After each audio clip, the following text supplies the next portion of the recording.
A Lefil está com um projeto de toda semana estar trazendo debates importantes para esse momento que a gente está vivenciando da crise, seja impactos sociais, impactos econômicos, impactos políticos, enfim, a gente está trazendo, como uma forma de contribuir com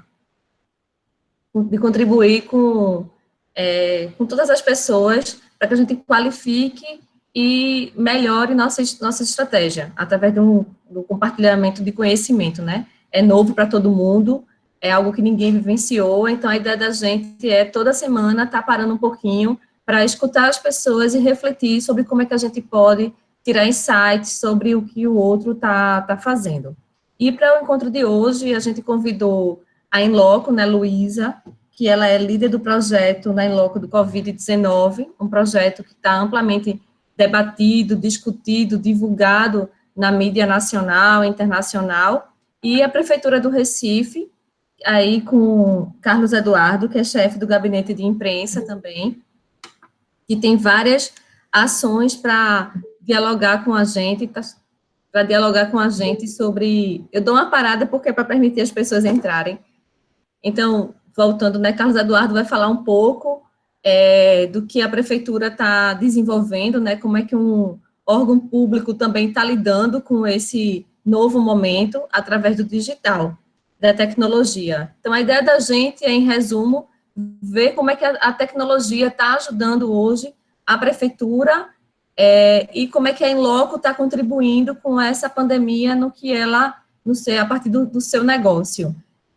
Eu vou fazer algumas perguntas para iniciar o debate com o Carlos Eduardo, em seguida a gente vai conversar com Luísa, mas quem tiver dúvidas e questionamentos, coloca no chat, que aí eu vou moderando e vou abrindo e dando espaço, tá bom? Vamos começar. Boa tarde, Carlos Eduardo, boa tarde, Luísa, obrigada aí por aceitar o convite, o tempo de vocês, para a gente estar aqui conversando sobre esses desafios que vocês estão contribuindo aí, da forma de cada um de vocês.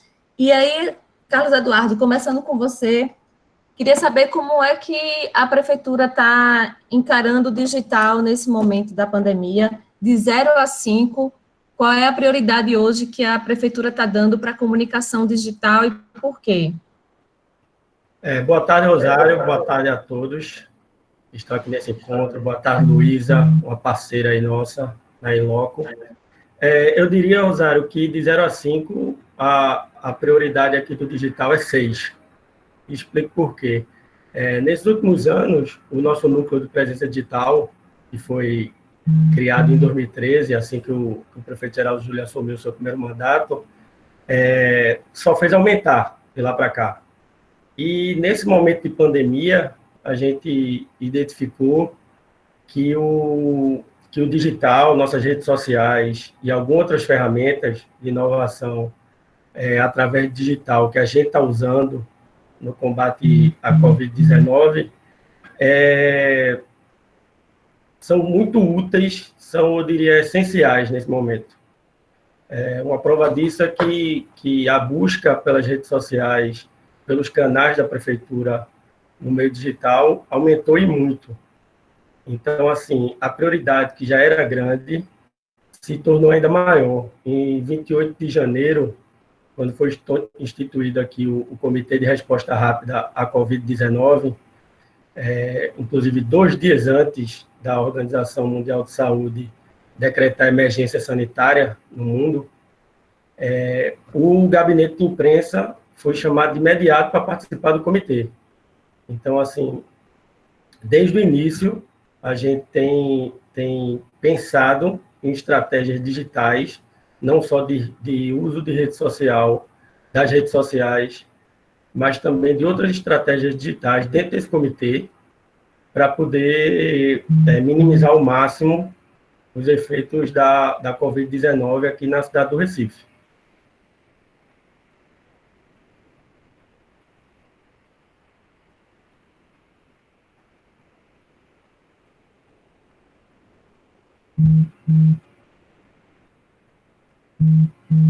Eita, a câmera de Rosário tá desligada. Eu sou Socorro, sou sócia dela aqui na Lefil. Rosário. Desculpa. Desculpa. Eu estava falando sozinha aqui que é difícil chamar Carlos Eduardo de Carlos Eduardo, porque eu conheço ele como Kaká, e aí eu estou travando para falar quando eu chamo ele de Carlos Eduardo. Então, eu vou chamar de Kaká, que fica mais fácil. Para quem não conhece, ele também foi jornalista de muito tempo aqui no veículo de comunicação. Então, tem uma atuação também do outro lado da história, nessa questão da informação, da transparência, da busca pela informação. Então, deixa eu te perguntar uma coisa. E diante dessa quantidade de informação que se tem, vocês se anteciparam bastante, né, para se preparar em relação à Covid. Como é que vocês definem o que é prioridade hoje para a prefeitura estar se pronunciando em relação às suas redes? Porque são as das mais diversas perguntas e dúvidas em relação à população. Dúvidas não só em relação ao que a gestão vai fazer, mas dúvidas em relação até procedimentos de médicos, né? Então, como é que vocês avaliam, como é que vocês definem o que é importante a prefeitura falar? Assim, desde o do início da criação da presença digital aqui na prefeitura, a gente usa essa ferramenta como forma de prestação de serviço. Não só prestação de serviço, mas um canal direto com o morador da cidade. E que aumentou bastante nesse momento que a gente vive de pandemia. Então, a gente tem filtrado aí essa questão das principais dúvidas para tentar diretamente responder àquela pessoa que nos procurou ou fez um comentário na rede social, mas também criar peças, criar perguntas e respostas para poder responder ao máximo, porque a gente entende a rede social, o sentimento da rede social é meio que o sentimento da população. Então, a gente tem esse trabalho de monitoramento dos assuntos mais perguntados, os assuntos, as principais dúvidas, porque num momento como esse de crise extrema, eu acho que essa é uma crise que nenhum de nós do planeta viveu. É um momento em que 8 bilhões de pessoas, de moradores desse planeta, estão sendo impactados ao mesmo tempo pelo mesmo fator, no caso, o coronavírus. Então, está tudo muito novo para todo mundo, então todo mundo está aprendendo de cada área como atuar, e o que a gente tem feito é tentar dirimir ao máximo, retirar ao máximo as dúvidas das pessoas, não só diretamente na interação direta com o morador da cidade que nos procura através da rede social, mas também criando peças, vídeos, todo tipo de ferramenta para poder responder às dúvidas e deixar a pessoa ainda mais informada nesse momento, porque informação nesse momento é tudo, né? É tudo novo para todo mundo, principalmente para as pessoas que estão em casa, porque quem está em casa já há 40 dias, 50 dias, o mau humor da pessoa só faz aumentar. A pessoa fica em casa assistindo o telejornal o dia inteiro e só vendo notícia ruim e dúvidas de ver uma situação, por exemplo, desde o começo do comitê foi criado, como ainda não existiam casos aqui no Brasil, a gente já começou a monitorar as prefeituras de países onde, não só prefeituras, mas governos estaduais e federais de países onde o coronavírus já tinha chegado e já estava atuando fortemente. Então, a gente já começou a procurar o que estava acontecendo nesses locais para poder se preparar melhor ao máximo. Então, a gente tem, através de monitoramento, de sentimento, através das redes sociais, a gente tem visto estudado e planejado a melhor forma de se comunicar com os moradores da cidade. E as dúvidas são as mais diversas, né? Então, a prefeitura, uma hora é médico, uma hora é prefeitura em si, outra hora tem um papel de educação. As dúvidas, elas perpassam, né? A sensação da população é de, tipo, onde é que eu posso pegar mais informações para que realmente eu consiga sobreviver, digamos assim. E aí, Kaká, tem um problema que a gente está vivenciando no Brasil, no mundo, na verdade, que todas as plataformas digitais também estão bastante preocupadas, é em relação a fake news. E aí eu vou pegar um pouco da Adriano, que está aqui com a gente, está querendo já falar sobre isso. Como é que a prefeitura se prepara hoje para enfrentar a fake news? Como é que vocês identificam? E quando vocês identificam, se vocês vão para alguma via jurídica, vai para uma via de conversa, como é que vocês têm enfrentado esse desserviço que é feito, né, em relação às notícias? Então, no ano passado, o Gabinete de Imprensa, junto com a Secretaria de Planejamento aqui da Prefeitura, a gente criou um canal de fake news, já por causa do aumento que a gente tinha visto de fake news, e querendo ou não, já se preparando para um aumento ainda maior, visando aí esse ano de 2020, que é um ano eleitoral. Então, lá no começo de 2019, a gente montou um canal de fake news, e funciona da seguinte forma: a gente reuniu 350 líderes da prefeitura. A prefeitura, eu acho que é a maior empresa da cidade, são 30 mil funcionários.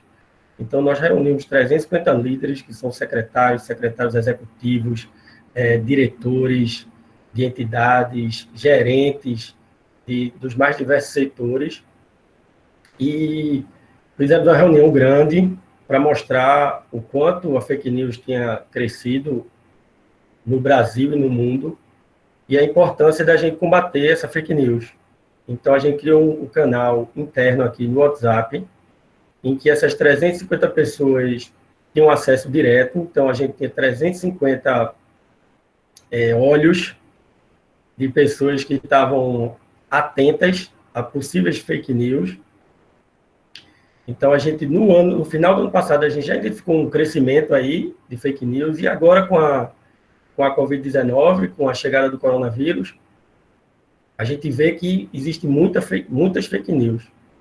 Então, como a gente tinha se antecipado lá atrás, a gente já estava com o canal estruturado. Então, a fake news, quando começou a chegar no tema coronavírus, a gente já estava estruturado. Então, está funcionando muito bem. A primeira fake news que surgiu em relação ao Recife sobre a questão do coronavírus foi no final de fevereiro. Uma pessoa começou a espalhar que existiam 61 casos de fake news já no Recife, confirmadas, mas que a prefeitura estaria escondendo. No momento que surgiu essa fake news, o Recife só tinha um caso suspeito. Eu não sei se vocês lembram, foi um caso de uma pessoa que chegou, uma moradora de Caruaru, que chegou no aeroporto do Recife, na terça-feira de carnaval, então ainda era um caso suspeito, e que, inclusive, esse caso depois foi descartado como coronavírus.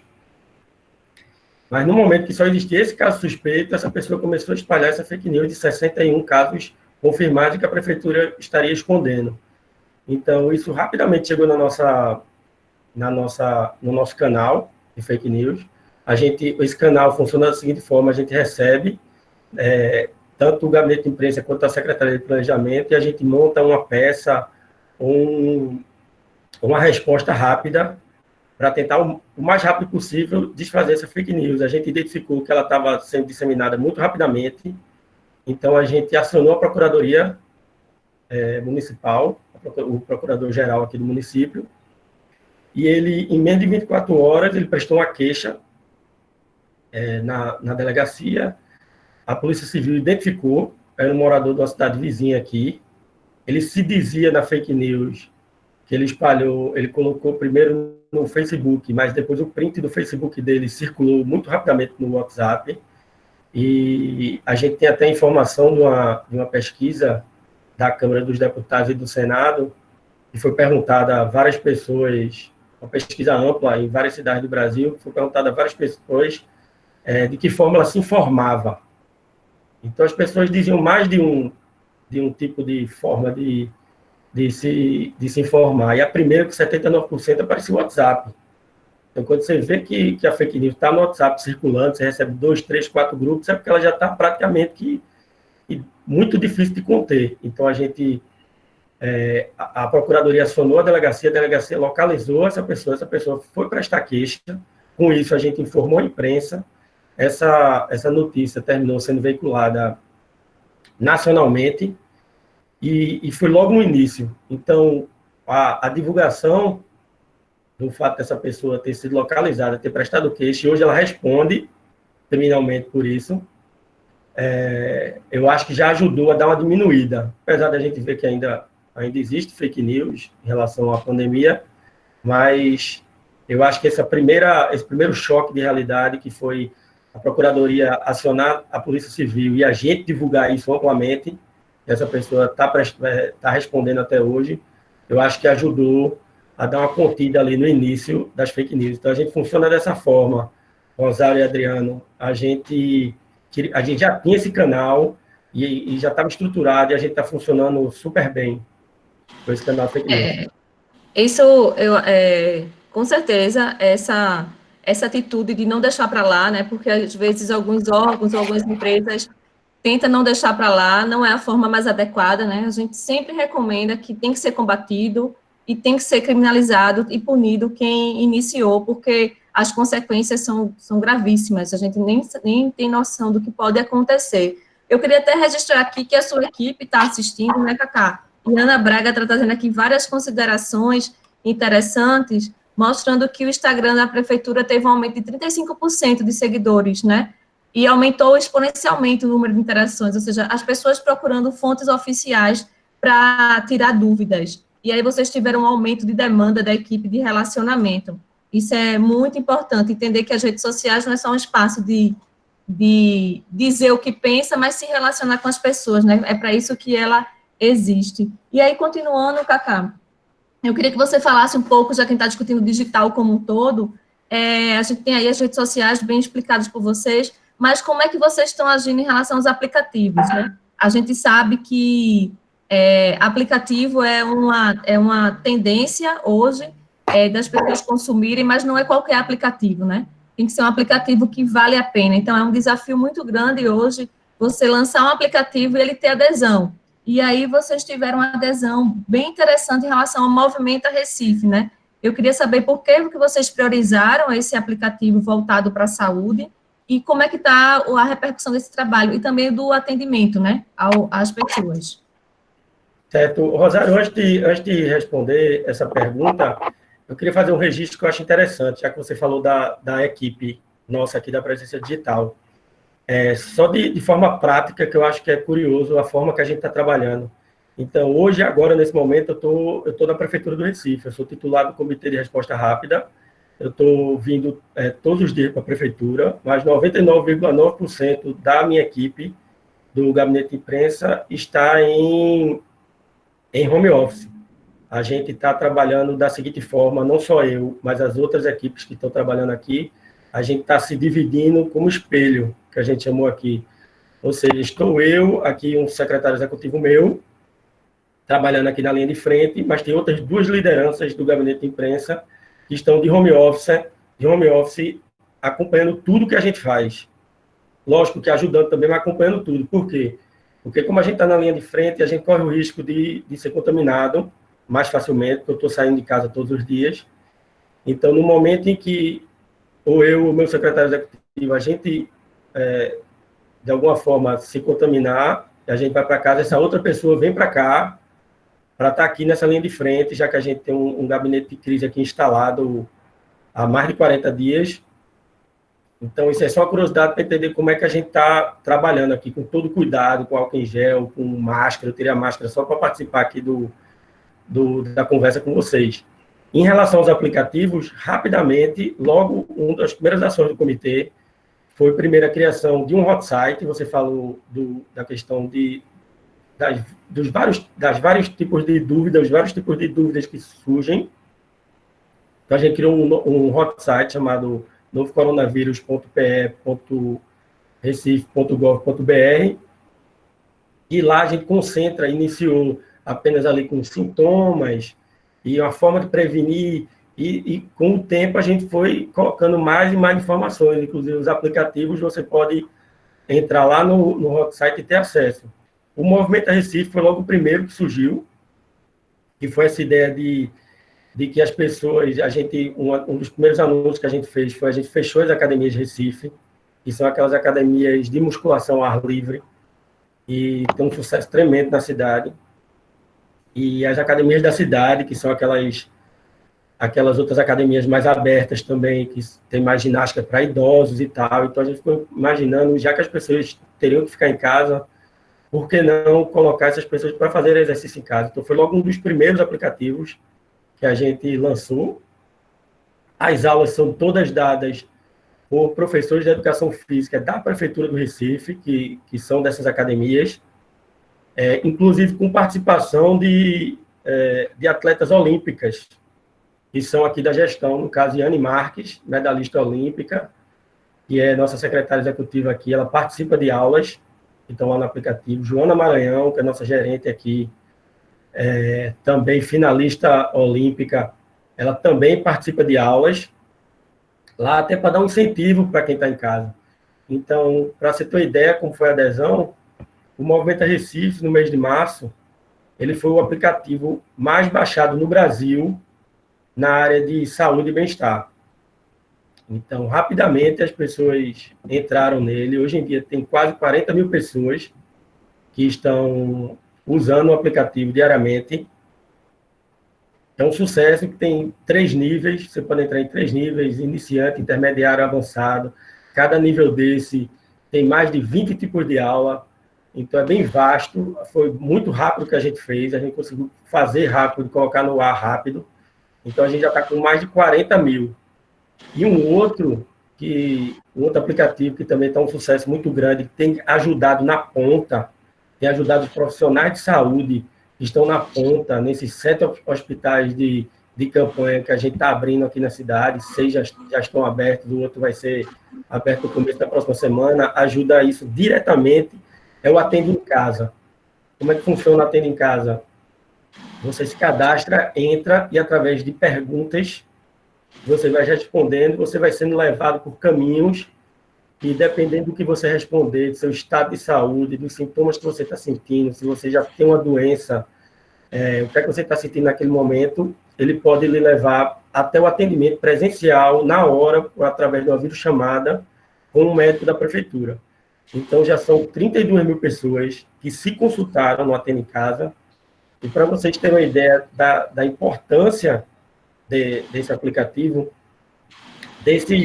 dessas 32 mil pessoas, só 10 mil chegaram até o médico. Ou seja, as outras, antes de chegar no médico, já foi dita a ela que, pelos sintomas que ela estava, pela situação dela, que ela permanecesse em casa, ela continuaria sendo monitorada pela prefeitura de casa, ou seja, o isolamento em casa. Como vocês sabem, a Covid-19 pode ter sintomas fracos, sintomas mais fortes e sintomas mais graves. E dessas 10 mil pessoas que foram atendidas por um médico, a 3 mil delas foi indicado que ela procurasse, naquele momento, uma unidade de saúde. E dessas 3 mil, 10 delas foi orientado que ela esperasse em casa, que o SAMU estava indo buscá-la. Ou seja, você imagine, nesse universo de 32 mil pessoas, todas elas, praticamente, se não tivesse o aplicativo, elas teriam saído de casa, no meio de uma quarentena, para ir atrás de uma unidade de saúde, seja uma unidade de saúde particular ou pública. E tem um outro aplicativo, Rosário, que é um aplicativo interno para os profissionais de saúde, que a gente está lançando agora nos próximos dias, que é o Aprenda em Todo Lugar, que é um aplicativo em que vai se mostrar vários procedimentos de como atuar na Covid-19, desde o uso do EPI aos procedimentos mais importantes, assim, numa situação mais grave. Então, assim, a gente correu nesses 30 dias, a gente já está praticamente com 3 aplicativos aí que estão fazendo um sucesso grande do ponto de vista de adesão, e é mais uma forma do digital ajudar no combate à Covid. Certo. Cacá, eu vou para a última pergunta para você, depois a gente vai bater uma bolinha com Luísa, e depois a gente volta com os dois, porque tem várias perguntas para os dois. Você falou aí, a prefeitura basicamente fez uma transformação digital na comunicação durante esse período, né, atuando em diversas frentes, seja rede social, seja monitoramento, essa parceria com a Inloco, o site, você falou aí já que teve um site quase que especial só para isso. E como é que vocês estão agindo em relação ao WhatsApp? Qual é a estratégia que a prefeitura adota em relação ao WhatsApp? O WhatsApp, a ferramenta principal que a gente usa do WhatsApp aqui é o canal de fake news, que eu já falei, que a gente recebe via WhatsApp as possíveis denúncias e a gente tenta viralizar o máximo possível a resposta também através do WhatsApp, através de grupos desses próprios líderes que nós temos cadastrados, mas também a gente tem um banco de dados, como você sabe, o WhatsApp é uma rede ainda muito delicada, porque ela não tem determinados filtros, tanto que as fake news elas se propagam muito rapidamente no WhatsApp, principalmente. Então, a gente não tem um canal de fake news, mas também a gente tem cadastrado milhares de pessoas, de funcionários da prefeitura, que a gente tem um boletim diário que já funcionava, esse boletim diário, com prestação de serviço, com ações da prefeitura, e que agora a gente está usando exclusivamente esse boletim diário como um boletim de ações em relação à pandemia.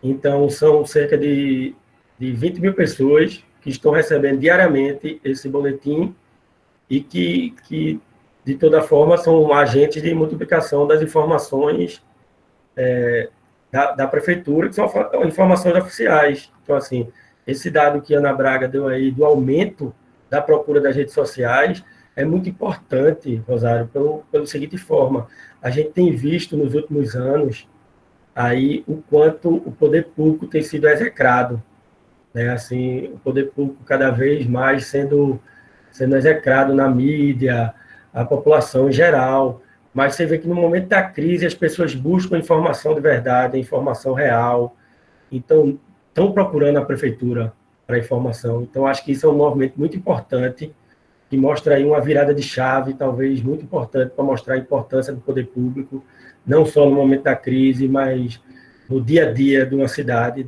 da movimentação, do funcionamento, da vida de uma cidade.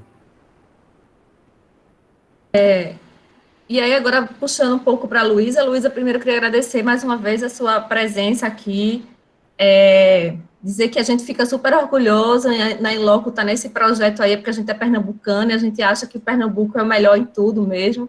Então, assim, é muito bom ver esse trabalho aí em conjunto, a Inloco contribuindo aí para uma pandemia no Brasil inteiro. E eu queria que você falasse um pouco aí como é que foi que surgiu essa ideia com a prefeitura, por que a Inloco, como é que a Inloco pensou em estar ajudando dessa forma? Contar um pouquinho para a gente o bastidor aí dessa ideia, como foi que surgiu isso? Boa tarde, pessoal. Boa tarde, Rosário, Socorro, Cacá e a todos. Vocês estão ouvindo meu sotaque, eu sinto muito, apesar de fazer parte do time da Inloco. Eu sou paulista, não sou pernambucana, mas vocês já conquistaram meu coração. Então, na verdade, acho que é bem importante para todo mundo de Pernambuco, todo mundo conhece, né, o tamanho da Inloco, o impacto que a Inloco tem nas atuações aí junto ao Porto Digital e uma série de outras iniciativas. Mas a Inloco, ela detém uma tecnologia de geolocalização proprietária, e através dessa tecnologia, na verdade, o nosso foco sempre foi a atuação no setor privado, né? Gerar essa inteligência, contexto para, enfim, grandes empresas, varejistas, etc. E no momento em que aconteceu, né, a gente começou a observar o início da pandemia de Covid, a gente fez uma reflexão interna do quanto a nossa tecnologia poderia, de fato, auxiliar a sociedade. Então, eu não sei quem já teve a oportunidade de ver, mas se vocês acessarem o nosso site, inloco.com.br/pt, né, de português, já existe lá, de forma pública, né, para a sociedade, algumas informações, utilizando o nosso índice de isolamento social, alguns estudos que a gente fez sobre dispersão do vírus, etc., para que a gente haja de forma muito clara e transparente para a sociedade, né, o que está sendo feito, mas, paralelamente, a gente entendeu que a nossa ferramenta era muito poderosa para auxiliar estados e municípios na tomada de decisão, né, nesses momentos realmente de direcionar esforços, enfim. E aí foi assim que a gente começou a procurar, né, alguns contatos, e é importante dizer que hoje a gente fala direto, assim, com quase todos os estados, né, enfim, mais de 20 estados utilizam a nossa tecnologia hoje, a gente fala diretamente com eles, e alguns municípios, né, como é o caso da Prefeitura de Recife. E aí, hoje, assim, a gente fala com departamentos muito diferentes de cada um desses estados, e é importante porque cada estado vai ter aí a sua liderança, vamos dizer assim, na tomada de decisão. Então, você vai ter Secretaria de Saúde, Segurança Pública, enfim, inteligência, planejamento estratégico, etc. E aí o que a gente fez foi, na verdade, direcionar esses esforços para chegar nesses contatos, explicar um pouco da nossa tecnologia e nos colocar à disposição de forma pro bono. Então, todos esses dados que são atualizados no nível mais granular aí do município, todos esses dados são disponibilizados de forma pro bono para estados e municípios, para que essa tomada de decisão tenha aí mais uma fonte de dados bem importante para auxiliar os governos. Lembrando que essa tecnologia da Inloco, ela vai embarcada nos dispositivos móveis, né? E através de uma rede de aplicativos parceira, e mediante o consentimento do usuário, a gente tem o acesso aos dados de localização apenas, né? Exclusivamente. E a partir disso, a gente tem, então, uma rede aí de cerca de 60 milhões de usuários em todo o Brasil, e, sem dúvida alguma, a Prefeitura de Recife e o Estado de Pernambuco, né, é uma grande parceira nisso.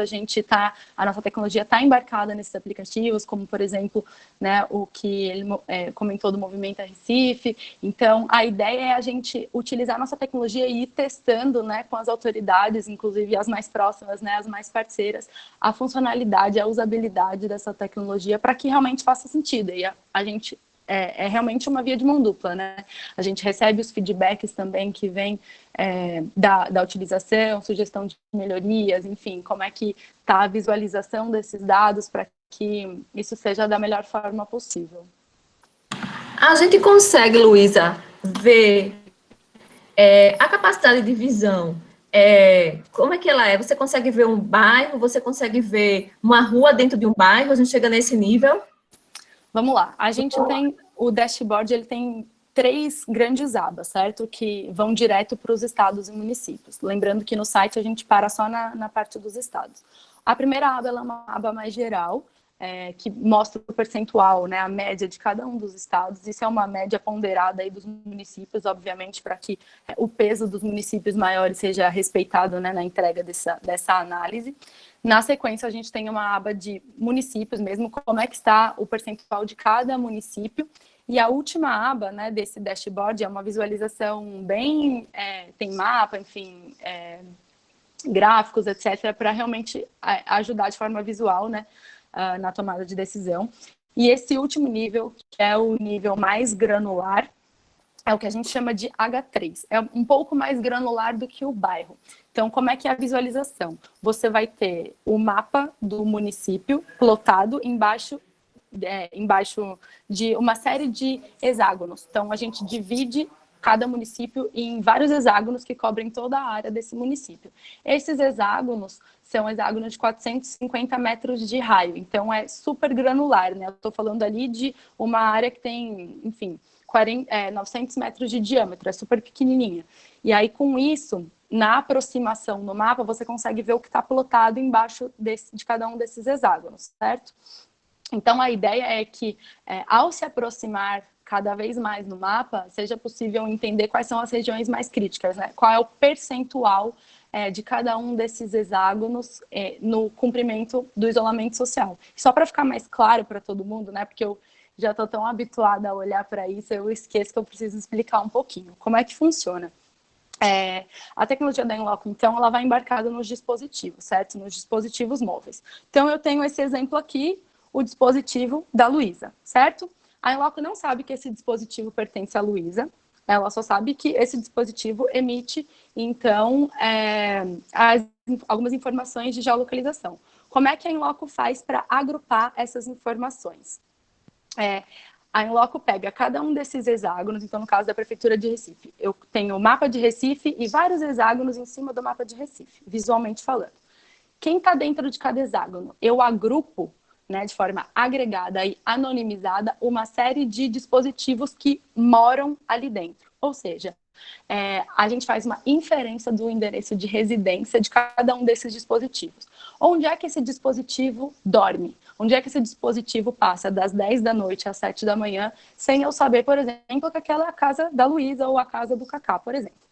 E aí, eu, então, de forma agregada, agrupo quem mora dentro desse hexágono de 450 metros de raio, e ao longo do dia a gente faz, então, uma inferência de quem saiu da sua casa. Ou seja, a nossa tecnologia ela é tão precisa que, se de forma agregada há registros fora desse endereço de residência, com uma distância de no mínimo 40 metros, a gente já considera que o isolamento social foi quebrado e que houve evasão, né, do isolamento social. Então, esse é o nível máximo de granularidade que a gente chega hoje, certo? Esses hexágonos aí de 450 metros de raio, sempre lembrando de forma anonimizada e agregada. O que eu estou vendo aí é um comportamento agregado, né?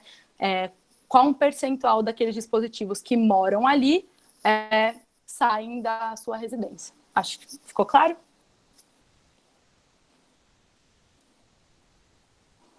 Tá no mudo, eu acho, Rosário.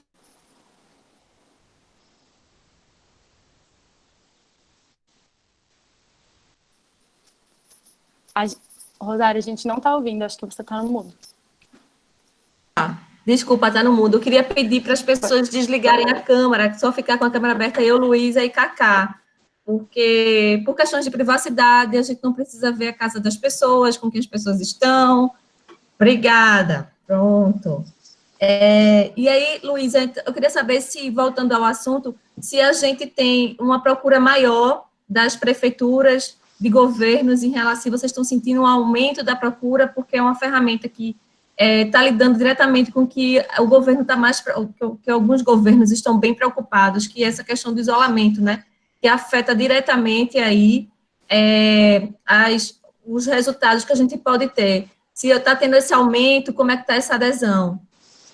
Exato. Bom, acho que a gente iniciou as parcerias até com Pernambuco e com a Prefeitura de Recife, né? Então, no fim, a gente acabou testando um pouco a nossa tecnologia e esse dashboard direto com a Prefeitura de Recife. E à medida que esses dados, de fato, foram sendo utilizados para tomada de decisão, a gente teve casos muito emblemáticos que foram à mídia, né? Como a utilização de carros de som na Prefeitura de Recife para alertar sobre a importância do isolamento social e outras medidas que foram tomadas. Isso foi ganhando uma repercussão importante na mídia e, de fato, a gente começou a receber muita procura para entender como funcionava a tecnologia da In Loco, muito questionamento em relação à privacidade, né? Então isso é um Big Brother da vida real, tá todo mundo sendo monitorado, estão vendo cada passo que eu dou, isso era um questionamento. E aí, à medida que a gente ia passando por esses questionamentos mais ligados à tecnologia em si, começou-se a perceber que, de fato, a In Loco era uma ferramenta muito poderosa, com uma precisão muito grande na entrega desses dados. E, paralelamente, às questões de mídia e já dos governos, a gente também começou a atuar com muitas instituições de pesquisa, né? Então, hoje, instituições como a Universidade de São Paulo, né, USP, aqui, o Hospital Albert Einstein e sua rede de pesquisa, enfim, tem uma série de outras frentes, tem artigos públicos com o banco JP Morgan e outros, de fato começaram a reforçar essa credibilidade da In Loco como fonte de dados, né? E aí, conforme a gente ia firmando com novos estados, com novos municípios, essa adesão foi aumentando, né? Como eu disse, hoje a gente já está em mais de 20 estados do território nacional, algumas prefeituras até fecharam um acordo com a gente separadamente, né? Em separado do estado, e tá bem animado o dia a dia, tem muita gente, muita coisa legal para fazer, muitos feedbacks positivos e novas métricas aí para serem implementadas nesse dashboard. Esse ponto que você falou é importante, você citou aí a questão do carro de som da Prefeitura do Recife, aí eu vou aproveitar a Cacá para falar um pouco sobre isso, porque não adianta só a gente ter a informação e não fazer nada com ela, né? Não adianta ter um monte de métricas e não servir para nada, a gente só olhar um dashboard. E aí, quer dizer que a Prefeitura do Recife, Cacá, como é que está utilizando esses dados o carro de som, então, veio dessa informação. Fala um pouquinho sobre isso. Exato, Rosário. A gente recebe diariamente as informações da Inloco e a gente pega os bairros onde esse índice de isolamento foi menor e direciona os carros de som para lá. No início, mas agora bem menos, mas existe uma ânsia da imprensa de saber essa relação de bairros que não estão cumprindo isolamento, e uma decisão desde o início nossa aqui foi de não divulgar o nome desses bairros, até para não estigmatizar o bairro. Cada bairro tem uma dinâmica diferente. Então, assim, a ânsia era saber se era periferia, se era classe média, se era classe alta, e a gente teve esse maior cuidado do mundo de não estigmatizar. A gente apenas pegava aquela informação. A gente está com 20 carros de som na cidade e a gente pegava praticamente mais da metade desses carros de som e direcionava para essas áreas. E, além disso, a gente utilizava do marketing digital para as pessoas desse bairro. Também não era direcionado para aquela pessoa, para o dispositivo daquela pessoa que saiu, não era direcionado. A gente optou por aquele bairro estar com isolamento menor. Então, a gente direcionava o anúncio do Fica em Casa para todos daquele bairro. Também para não estar estigmatizando aquela pessoa, achar que, pelo fato de ela ter saído, poderia ter sido uma pessoa que foi para o trabalho, ou que ele é médico, ou que ele foi para um supermercado e está aberto ainda. Então, assim, a gente teve esse maior cuidado, e dessas duas formas a gente usou a informação para carro de som e para mensagens através do celular, através de marketing digital. Eu vou aproveitar vocês dois, daqui a pouco eu vou entrar nas perguntas, para a gente já tá em 40 minutos, né? O combinado com vocês foi 1 horinha, mas eu queria só aproveitar para dizer, assim, quando a gente inova, dói um bocado, né? Porque eu lembro que a primeira vez que foi noticiado na imprensa que a Prefeitura do Recife, em loco, estava fazendo esse monitoramento, foi um pandemônio de informações equivocadas, né? Então, assim, tudo que é novo assusta muita gente, e, ao mesmo tempo, dentro de uma crise, coisas boas também podem surgir, né? Porque esse monitoramento, de repente, pode ser algo que venha servir para outras questões quando a gente passar por isso. Então, a minha pergunta é, como é que a Inloco vê, após o corona, esses dados, se eles vão continuar, até que momento vai ser disponibilizado para as prefeituras, não vai? Como é que vocês estão pensando um pouquinho desse futuro, se é que é possível, pós-corona?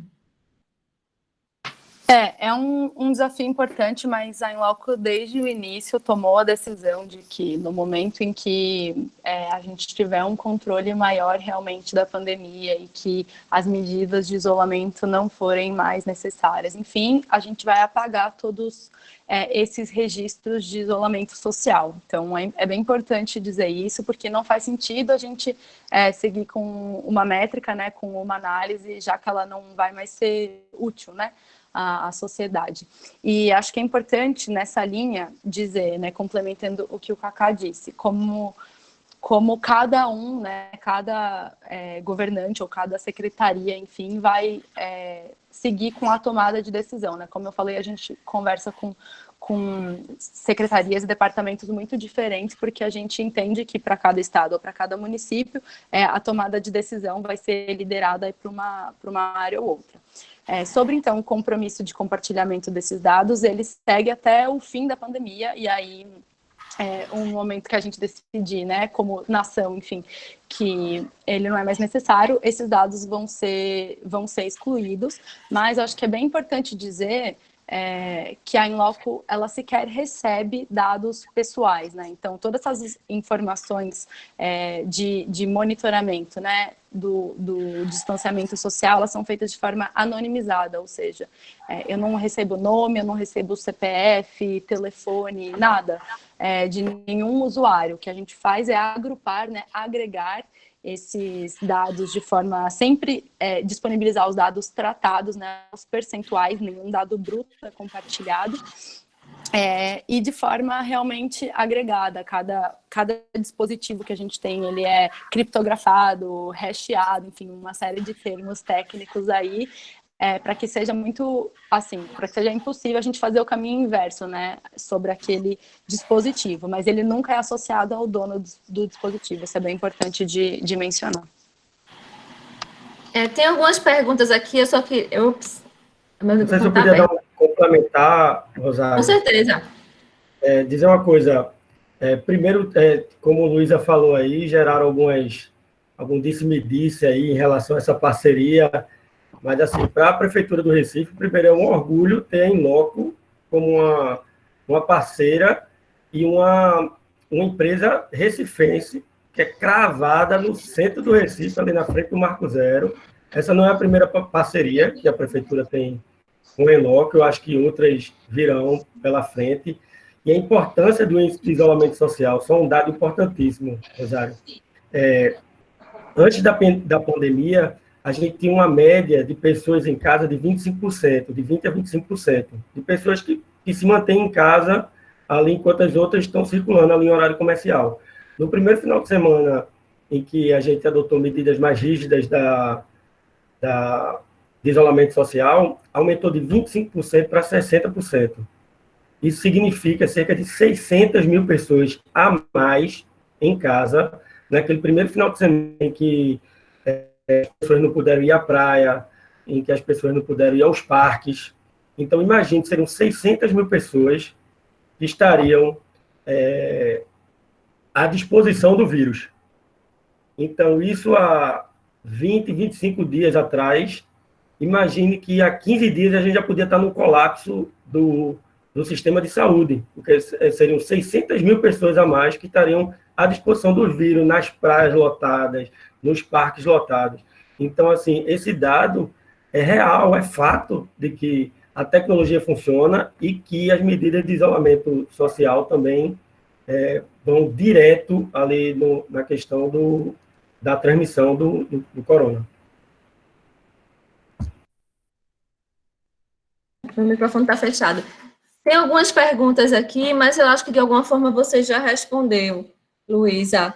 Era em relação ao monitoramento, como é que acontece, se a pessoa desligar o telefone, como é que fica o monitoramento? Eu acho que isso é uma dúvida que passa na cabeça de muita gente.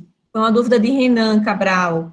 Outra dúvida é do Gabriel, como é que garante a privacidade no nível individual? Eu acho que você já reforçou. Se o projeto está respeitando a Lei Geral de Proteção de Dados, que ainda não está em vigor no Brasil, mas que a gente precisa respeitar antes de qualquer coisa. Então, é um pouco essa pergunta que tem. E a Ana está questionando em relação à margem de erro. Existe margem de erro num projeto desse ou não? Vou começar pela margem de erro, né?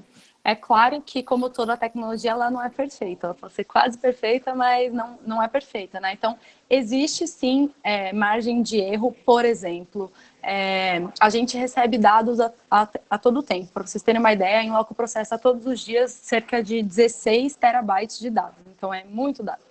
E aí, a gente recebe, por exemplo, esses dados de forma assíncrona, né? Então, eu posso ter, por exemplo, uma falha do sinal, uma falha do 3G, por exemplo, que faz com que um dado de localização, por exemplo, chegue atrasado. Então, no momento em que eu processo de um dia para o outro, talvez eu perca aí alguns dados. Então, não existe um percentual de margem de erro definida, mas existe sim uma variação de um dia para o outro, justamente porque a tecnologia ela é boa, mas ela é falha. E só para vocês entenderem, o time que está por trás do dashboard e da construção desses dados é um time que não tem só desenvolvedores, né, pessoas que programam, mas tem cientistas de dados e estatísticos para que a gente vá aperfeiçoando cada vez mais essas métricas. Em relação à privacidade, a questão da LGPD ela é um ponto aí super polêmico, não sei se todo mundo sabe, mas ela entraria em vigor esse ano, em agosto desse ano, mas ela foi postergada para o ano que vem, e a Inloco ela tem um embasamento, enfim, nos seus valores, que é Privacy by Design, ou seja, os produtos da Inloco, a tecnologia da Inloco são sempre focados em atender totalmente, não só a Lei Geral de Privacidade de Dados, que vai ser implementada aqui no Brasil, mas já seguia como referência a GDPR, que é uma lei similar da Europa. Então, de fato, a gente, durante todo o tempo, né, até o fim do ano passado, a gente trabalhou com todos os nossos times para estar 100% compliance com a LGPD. E, como eu disse, a gente não recebe também nenhum dado do usuário que possa ferir, né, esse direito. Então, tudo que a gente recebe são dados de localização e a tecnologia utiliza, e aí passando para a pergunta do celular desligado, né? A tecnologia utiliza não somente o GPS dos dispositivos móveis, mas uma série de outros sensores, como o acelerômetro e outros. Porque a ideia é que a gente registre algumas paradas na tecnologia, porque se eu ficasse monitorando todo mundo o tempo todo, pense que a gente ia comer pra caramba a bateria dos telefones e todo mundo ia querer desinstalar os aplicativos que tem a nossa tecnologia. Então, esse não é o objetivo. Então, a ideia é criar inteligência e contexto a partir de alguns registros, vamos dizer assim, ao longo do dia de um usuário. Saída de casa, chegada em casa, saída do trabalho, chegada ao trabalho, alguns outros endereços específicos que fariam sentido, por exemplo, para uma análise agregada. Quando eu desligo o telefone, né, ou quando eu não compartilho a minha localização, de fato, não é possível, né, que algumas das premissas da nossa tecnologia funcionem. Então, por exemplo, quando eu utilizo o GPS mais esses outros sensores, a segunda etapa é cruzar, por exemplo, com os Wi-Fi do ambiente. Se o telefone está desligado, eu não consigo cruzar com o Wi-Fi para refinar, né, deixar mais precisa ainda a localização. Então, tem algumas questões que fazem com que não seja possível a captação total desses dados, mas assim, se vocês também tiverem alguma dúvida em relação a isso, do tipo, não quero ser monitorado de jeito nenhum, no nosso site também tem a forma como se desvencilhar disso, né? Quero dar o opt-out, quero sair, né, de dar o meu consentimento para o compartilhamento dos dados de localização. É possível, então no nosso site tem um caminho para isso, mas eu reforço que, de fato, a gente aplica as mais modernas técnicas de anonimização e etc. para trabalhar com dados de forma agregada, estatisticamente. Beleza? Tá no mudo, tá no mudo.